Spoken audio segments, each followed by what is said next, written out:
मनोर पालघर रस्त्यावरील भुलानी स्टील कंपनीत कामाला गेलेल्या आपल्या वडिलांना जेवणाचा डब्बा द्यायला गेलेला 17 वर्षीय मुलगा बेपत्ता झालाय। मनोरमधील रईस नगरी येथे राहणारा सत्यम त्रिपाठी हा 17 वर्षीय मुलगा बेपत्ता झाला आहे। सत्यम हा मनोरच्या रईस नगरीमध्ये कुटुंबियांसह वास्तव्याला होता।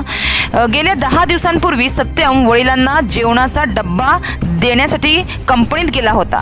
मात्र माहितीनुसार जेव्हा तो जेवणाचा डब्बा आपल्या वडिलांना द्यायला गेला होता तेव्हा एक वडील एक बाप या नात्याने आपल्या मुलाची काळजी म्हणून त्यांनी म्हणजे सत्यमच्या वडिलांनी त्याला मोबाईलचा वापर कमी करण्याची ताकीद दिली होती। तेव्हापासून सत्यम बेपत्ता आहे।